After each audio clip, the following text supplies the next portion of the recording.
Hello' everyone, কি খবৰ তোমালোকৰ? আশা কৰিছোঁ তোমালোক সকলোৱে ভালে কুশলে আছা। দুদিন ধৰি বহুতো শিক্ষাৰ্থীয়ে হোৱাটছআপ যোগে প্ৰশ্ন কৰি আছে, তেওঁলোকৰ ছয়মাহিলী পৰীক্ষাসমূহ কেতিয়াৰ পৰা পুনৰ অনুষ্ঠিত হ'ব?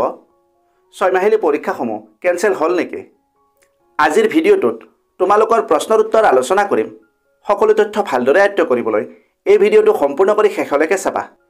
আমি সকলোৱে জ্ঞাত যে বৰ্তমান সময়ত আমাৰ ৰাজ্যত কেনে শোকাকুল পৰিৱেশৰ সৃষ্টি হৈছে।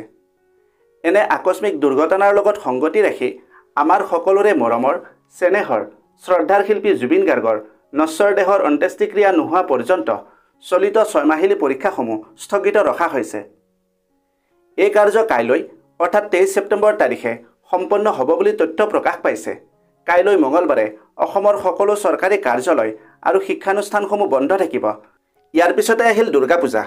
28, 29 আৰু 30 ছেপ্টেম্বৰ, 1 আৰু 2 অক্টোবৰলৈ দুৰ্গা পূজা, লগতে 2 অক্টোবৰ গান্ধী জয়ন্তী, এইকেইদিন বন্ধই থাকিব। এতিয়া আহোঁ ছয়মাহিলী পৰীক্ষালৈ।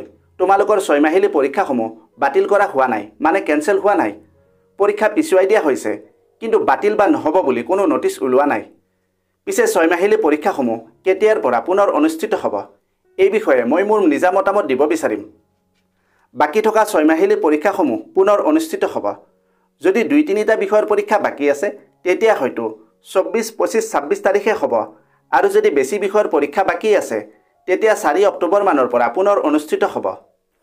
সকলো জিলাতে সংশ্লিষ্ট জিলা শিক্ষা পৰিষদ আছে আৰু এই সিদ্ধান্ত সম্পূৰ্ণ তেওঁলোকৰ নিজাববীয়া হ'ব আৰু অতি সোনকালে তোমালোকৰ নিজ জিলা শিক্ষা পৰিষদে এই বিষয়ে অৱগত কৰাব আৰু পৰৱৰ্তী সময়ত পৰীক্ষাৰ সংশোধিত সময়সূচী প্ৰেৰণ কৰা হ'ব।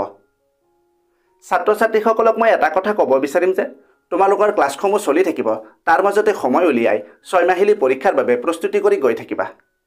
আশা কৰিলোঁ আজি আমি যিবোৰ বিষয়ে আলোচনা কৰিলোঁ তোমালোকে ভালদৰে বুজি পালা। ভিডিঅ'টো যদি অলপ হ'লেও হেল্পফুল হৈছে তেন্তে এই ভিডিঅ'টো বন্ধু-বান্ধৱীৰ লগত শ্বেয়াৰ কৰিবা আৰু নিজৰ মতামতো দিবা, লগতে লাইকো কৰিবা। আজিলৈ ইমানতে এৰিলোঁ। অতি সোনকালে আন এটা আকৰ্ষণীয় বিষয়ৰ সৈতে পুনৰ লগ পাম। ধন্যবাদ।